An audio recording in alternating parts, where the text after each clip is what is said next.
Last weekend, we had a host of major 2023 targets on campus for Elite Day.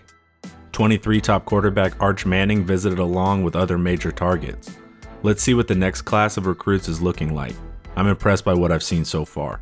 Justin Wells of Inside Texas fame stops by to give us the lowdown on this crazy past week in recruiting and see where we stand with these prospects post-visit.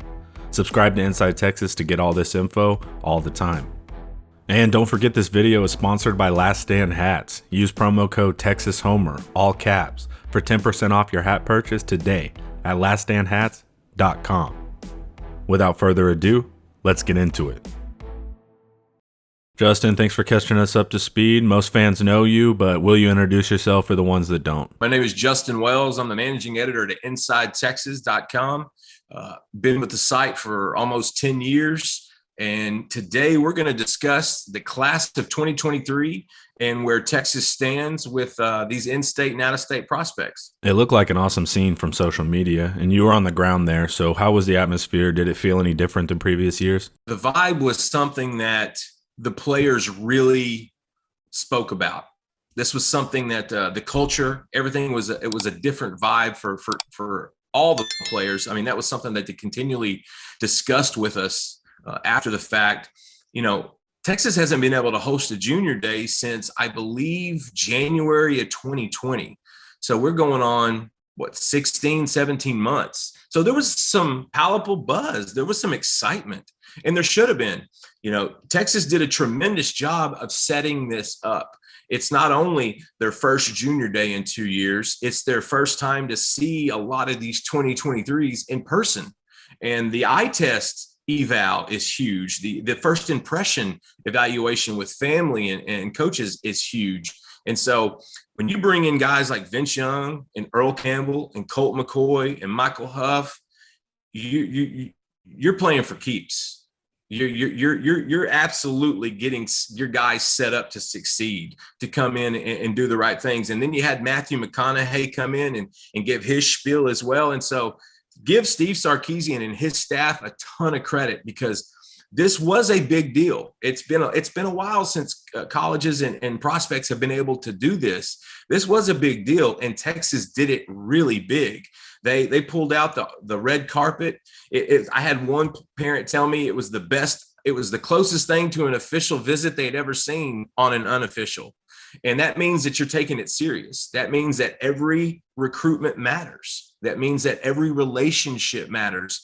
And when we've learned, the more we learn about Steve Sarkisian and his relationship building, it makes a lot of sense that Texas would have all its ducks in a row to absolutely smash what was a wonderful Elite Day on Saturday. We had the big name in Arch Manning for a visit. Did he enjoy his time? And does it allow Texas to be in the mix for the long term? Arch Manning was the big name. He's a guy that's going to garner a ton of attention over the next 2 years during his recruitment. When you come from a family, generations of NFL quarterbacks, Hall of Fame quarterbacks, from Archie Manning to Peyton Manning to Eli Manning, it comes with a big set of shoulders to be able to take that on. My first impression of Arch was he's a lot bigger than I expected to see. He's a legitimate 6'3", 205, 210 pounds going into his junior year. And that tells me that's a really easy projection from a base standpoint of a pro style quarterback. This is a guy that can really throw the ball. Texas had this out of the park. This was the first time the Mannings and their family were going to be in Austin, seeing Coach Sarkisian one-on-one on his turf. And from everything we had heard, they absolutely knocked it out of the park. From the NIL presentation to meeting other coaches, meeting other staffers, meeting former players, meeting current players. Had a couple sources within the recruitment tell me that Arch asked the absolute best questions. And that's a good sign. When your quarterback comes in and he's got a set of questions he's ready to ask, Arch was prepared. And I don't know if we should expect anything different. That was certainly a big deal for him. On a few occasions, we noticed he was around with quarterback coach AJ Milwee. I know those two guys have been building a really good relationship over the last 6 months.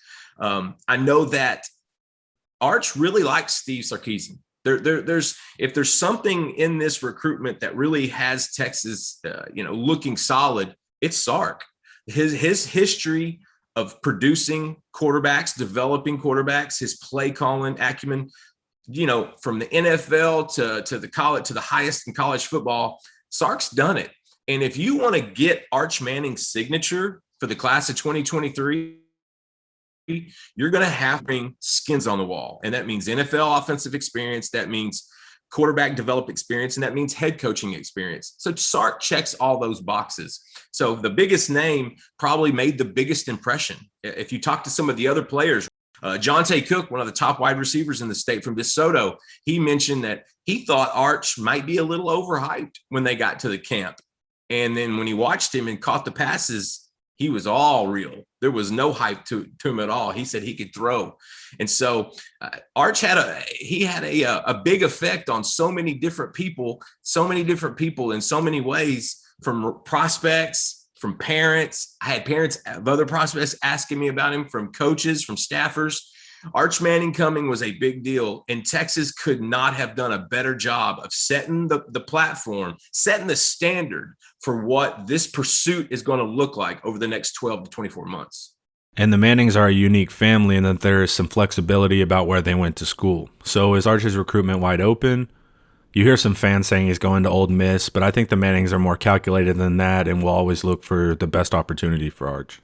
If you notice a pattern with the Mannings, a lot of them go different places. Obviously Arch and Eli attended Ole Miss, and then Peyton, bucked the trend and went to Tennessee. And if you remember, the old heads might remember this. Eli Manning was almost a Longhorn. He almost committed to Texas back during his recruitment. So there's a little familiarity there. I think the big thing is going to be, there's only going to be a few schools that are in this for Arch. He has full autonomy. He can pick where he wants to go, but this is a business family and this is a business decision. So you're going to have the usuals. Alabama's going to be involved. Even though Sark's not there anymore, they hired Bill O'Brien, the former head coach for the Houston Texans. There's some familiarity there. So Alabama's going to be involved. Clemson is always going to be involved. Dabo Swinney is selling that Southern twang and that good old boy, South Carolina thing they've got going on up there. And so they develop guys from Deshaun Watson to Trevor Lawrence. And so, they're always going to be in the conversation. But I think that group is small. I mean, you got to put Ole Miss in there, even though I don't feel like Ole Miss is in a good position with them right now. You have to include them. A lot of people assume, well, LSU, he's an in-state guy. Well, I've never seen a Manning attend LSU, and I don't think this one is either. It's almost like they take a certain type of player, a certain type of kid, and Arch Manning probably doesn't fit in that certain type of LSU kid. And so, not to say they won't have some involvement, but I don't think Louisiana State's going to be in it as well. I think this is going to come down to Texas, Alabama, and Clemson, unless something drastic happens. And I don't think this is going to be a long recruitment. This is, like I said, this is a business decision throughout their family. And at the end of the day, they're going to pick the school that Arch likes the most, that fits his skill set, that fits what they want to accomplish in his years in college to get him prepared for the pros. And at the end of the day, it's going to be a short list of the guys that actually have a shot at Manning. And right now, I believe it's Texas, Alabama, and Clemson. And unfortunately, Ruben Owens just decommitted, but Johntay Cook is a top receiver that was hanging out with Arch and Ruben. So what should the fans know about Jonte and what to expect in the coming years?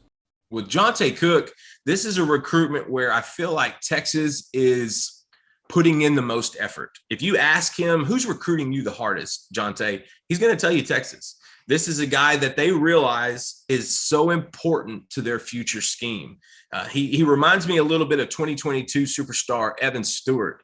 He doesn't have the breakaway speed and athleticism of Stewart, but he's got everything else, including superior body control. His hips sink in and out of his routes. Great soft hands, catches away from his body, separates from DBs on a regular basis.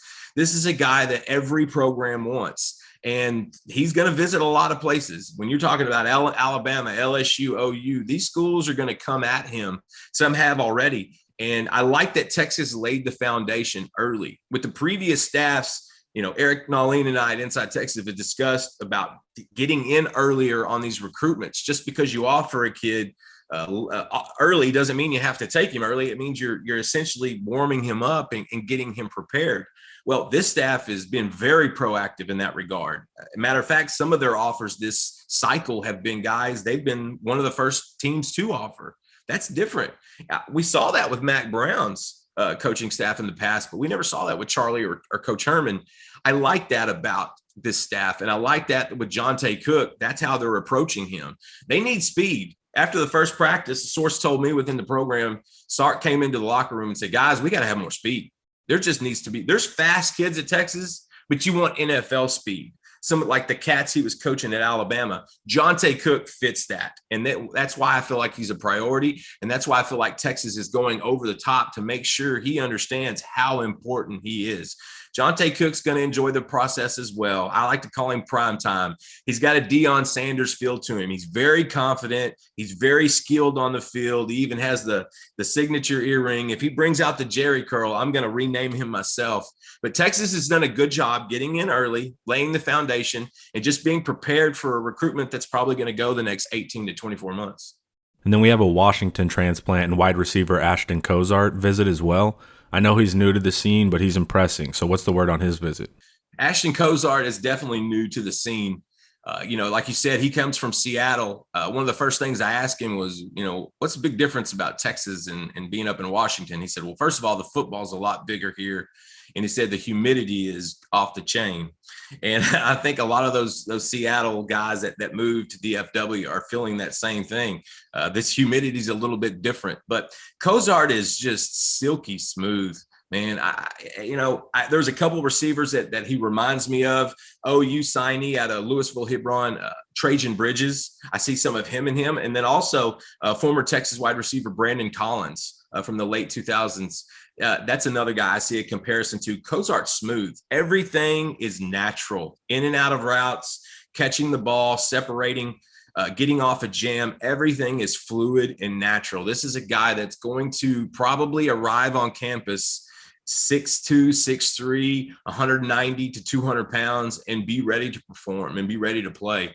I feel like Texas is in a good spot with Cozart. Not necessarily as good with Cook, but that's just because they've had to do a little more evaluating with a kid that moved in from Seattle, went to Richland Hills. Now he's transferred to Flower Mound Marcus, where he can play with fellow Seattle transplant quarterback 2024 Cole Welliver. And so you're going to see some pretty sick numbers coming out of Marcus for the next couple of years, because those two guys are highly rated for a reason. Cozart's in a good position with Texas. He told me after the visit, they showed him some things he wasn't expecting in a good way. They opened his eyes, not only from an NIL standpoint, but from a major and minor standpoint. He really liked the business department. He thinks that Texas is a place that he could see himself. But again, like him being in 2023, it's probably going to be a while before we get any jockeying for position where he's at. But just the fact that you got him on campus and he got to go out and hang out, catch passes from Arch Manning, hang out with Johntay Cook, go against a Javion Toviano, the best corner in state from Arlington Martin, getting to do all of that in the renovated DKR, that was a big thing for Ashton Cozart, and I think they left a big impression on him at the end of the day. We had a major offensive line recruit from West Texas and Harris Sewell. So how did Harris enjoy his visit? I really like Harris Sewell from the standpoint. I've known Harris for well over a year now. His uncle is Will Kane, who used to work at ESPN and on First Take, and now he has a segment on Fox News. Will's a great guy, he's a Texas ex. He'd been telling me about Harris for a couple of years. I don't think him or the family knew he was going to grow as big as he is. We're talking about a kid that's 6'5", 295 pounds, can play every position on the offensive line. I see him more maximized at guard, but he can also play tackle. He's the number one rated offensive lineman in state for 2023 for a reason. He's just a big, strong West Texas kid, straight out of Mojo, Odessa Permian. This is a guy that just likes to hit and he does it well, and he wants to do it for a living. He's got a great perspective on the recruiting process so far. I know he's had some family members from Texas. I believe there's also some family members from Texas Tech. This was a kid that grew up never really watching college football. He never really found a team or a school that he related to. And so often when we talk to prospects and to kids, who'd you love growing up? Who was your dream school? Who did you watch? And they'd always have somebody. Well, Harris told me, I didn't really watch college football. And so it's a little refreshing because there's no bad habits. There's no negative recruiting that can come in now. He's a fresh slate. And Texas did a tremendous job getting in on him earlier in the year, solidifying with that offer. This kid's going to have an offer from every school in the country if he already doesn't.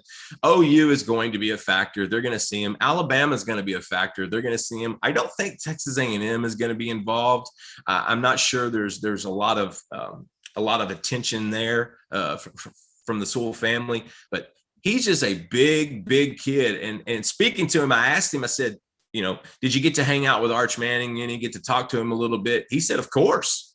He said that, they hung out. They actually took individual pictures together and discussed a little bit of possibly playing in the future together. And the thing he said was, the more guys I was around on campus on Saturday, the more I realized if we all come to the same school, this could change college football.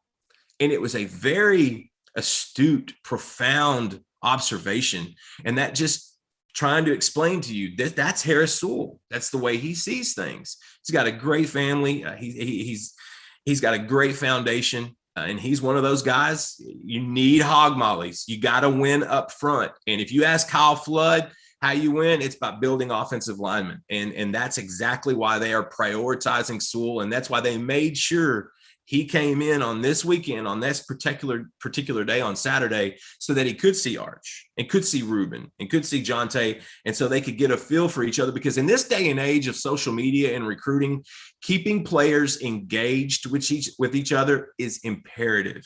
It maintains relationships because coaches can't always be there.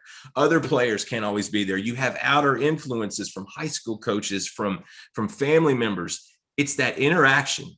When you hear a kid tell you, I'm in a group text with these guys, that's a good sign. That means they care. That means that there's an interest.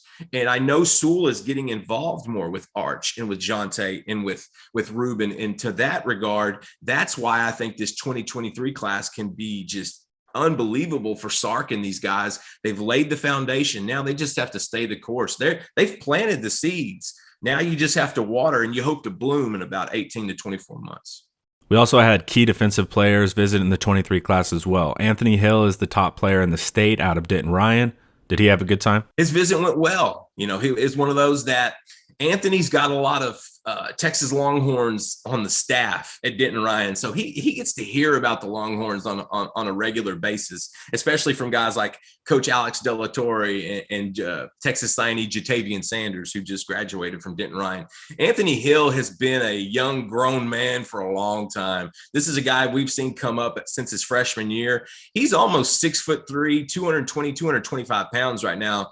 He's slated to play linebacker. And I know Texas likes him at linebacker, but this is a guy that might grow into an edge. He could grow into an X just because he's getting bigger. At the end of the day, though, Anthony Hill's probably the top-rated defensive player in the state of Texas for a reason. He can play anywhere. Alabama, LSU, Michigan, Ohio State, those are all schools that are high on him. I know Texas A&M is also a factor in his recruitment.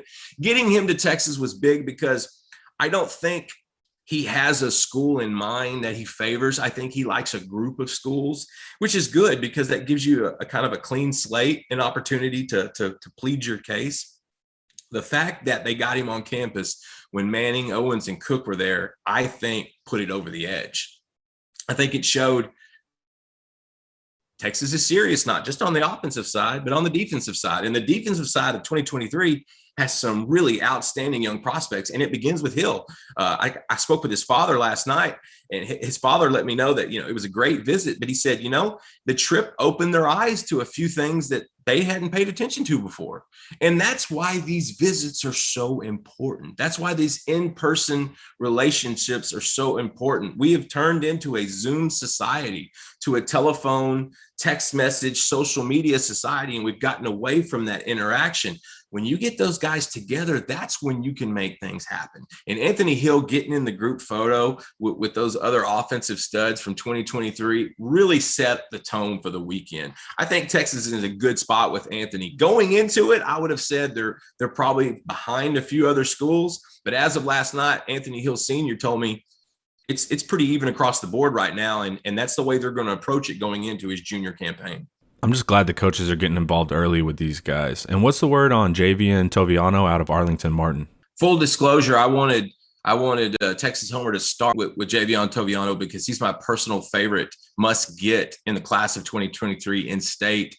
Arlington Martin DB, he plays both ways, and he is unbelievably productive on the offensive and defensive side of the field. To give you an idea of how good this kid can and will be, his teammate, Maurice Blackwell, is a linebacker that signed with Texas and enrolled in June.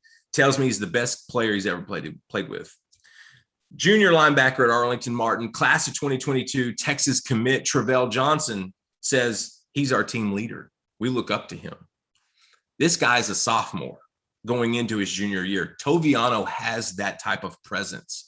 He has a frame that looks like an NFL corner first day.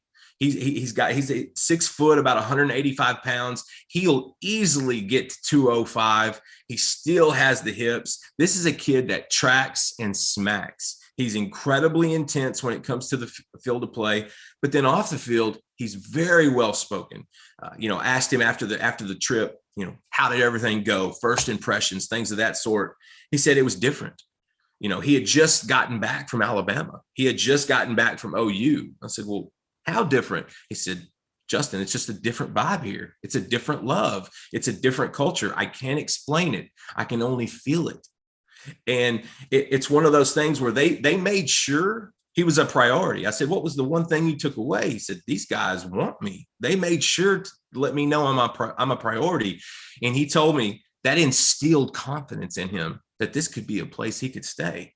And so for Texas fans, I don't think you could have had a better situation from the defensive guys than Toviano in his post-game talk or post-trip talk, because this is a guy that's dialed in. This is a guy that's focused. And he's another one that's going to get every offer in the country by the time it's said and done. And he's already got a ton already.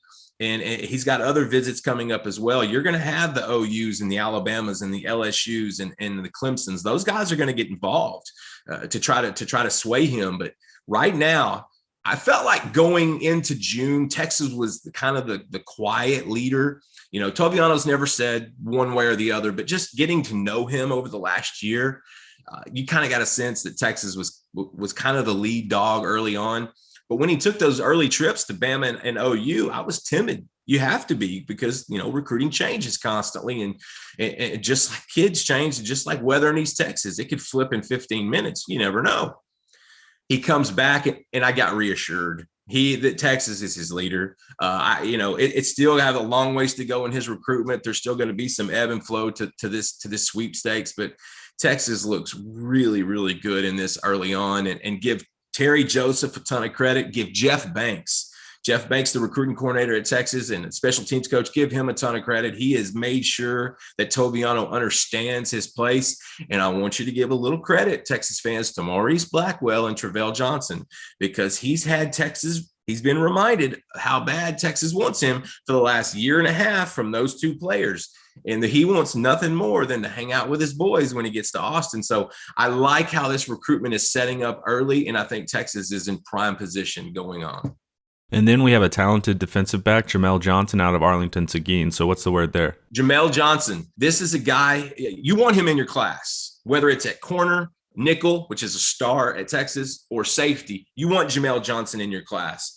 Highly physical, highly intense, scrappy at the line. Going to be hard to get off of one of his jams. He's very physical. He's also got a big frame. This is a guy that I could see turning into a nickel, turning into a safety. He's one of those guys, you might not be the cleanest projection, but it's going to be in the secondary, and he's got the head hunting mentality. He's going to hit. He's going to cover, he's going to hit, and that's what you want in that position. So Jermell Johnson's one of those guys that, Texas also reassured him after seeing him in person. He had told me, you're somebody we really want.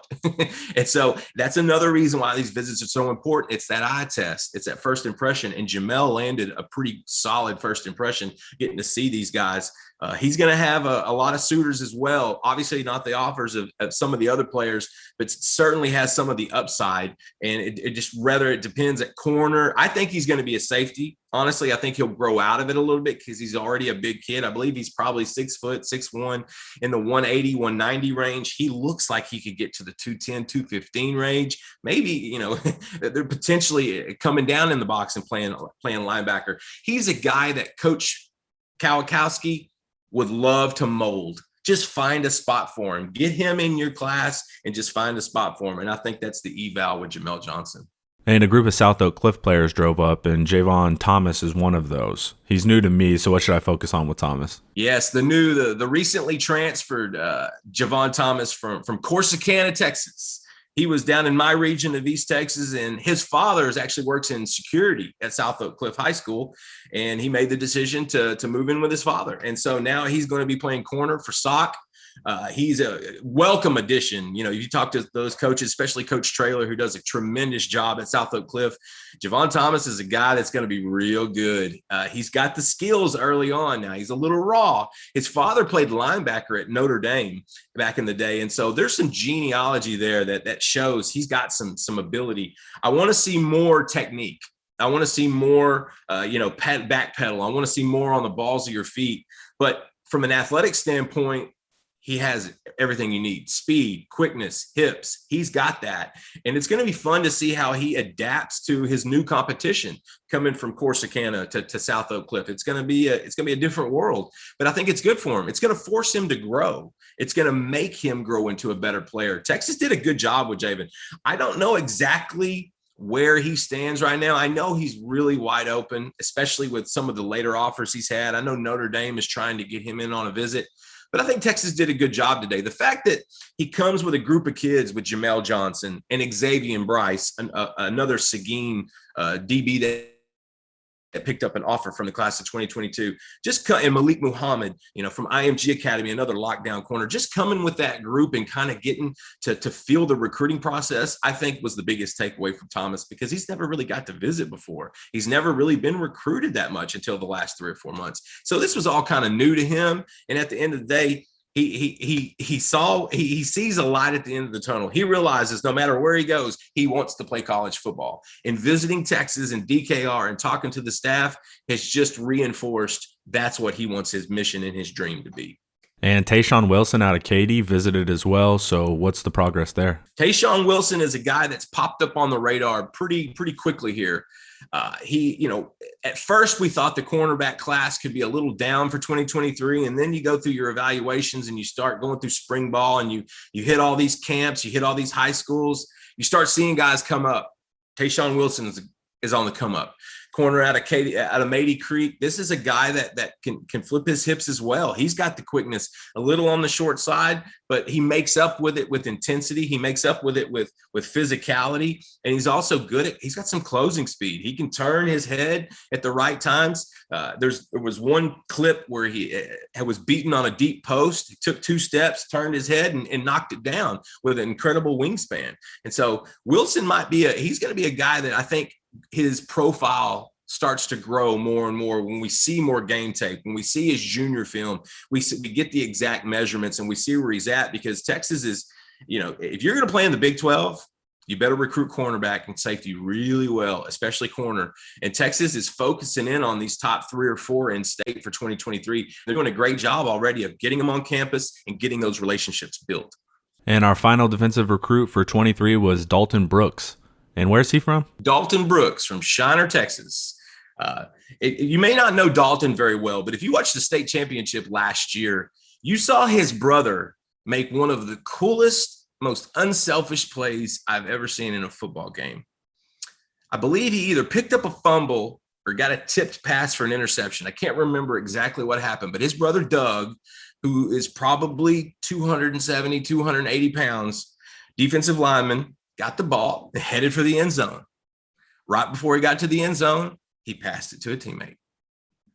To me, I thought that was cooler than the other side of the pillow. This family is awesome. Dalton Brooks is a dude. He looks like your prototypical Baltimore Ravens safety. He's a big kid, 6'2", probably 200 pounds. He tracks, he smacks, he fills gaps. He plays both sides, and he can play both sides at the next level if he wanted to. He could probably play wide receiver, but safety is going to be his future. Texas did a great job with him. One, he's related to Jonathan Brooks. That's the Hollettsville running back from the class of 2021 that signed recently and enrolled in June. He got to hang out with him this weekend, so he gets to see his family. He got to bring his brother Doug, the most unselfish defensive lineman I've ever seen. That family is just a nice family. They're always happy. They always have positive things to say. And I like that Texas has made Dalton a priority because he's a big looking guy. He reminds me a little bit of BJ Foster at the safety position in high school. Just a big, hard thumping kid who could potentially, grow into a linebacker if he keeps filling out the way he does. But right now, I think he projects best at safety. And I like that Texas is in on him. I think actually Texas is the leader. He wouldn't come out and probably say that, but just from seeing the other schools that are pursuing him and kind of his direction of where he's visiting and camps he's going to, I think Texas is in a prime spot with Dalton Brooks. And I think he'll be a guy that more fans know about going into his junior year. He's just he doesn't have as much pub as the other guys, but give it time because he deserves it. Awesome, man. Thank you for coming by. Justin, tell them where to find your work one more time, please. You can see me at InsideTexas.com. We got the best team in the industry. Be sure and follow Eric Nalleen, Joe Cook, Ian Boyd, Jerry Hamilton, Bobby Burton, Will Gallagher, the whole bunch. What we do at Inside Texas, and biggest thanks to Texas Homer for all the wonderful production. Awesome info again by Justin Wells, and make sure to go subscribe to Inside Texas. At least go read some free articles, see what they have to offer. Watch more of my videos here and consider joining as a channel member. As always, hook 'em.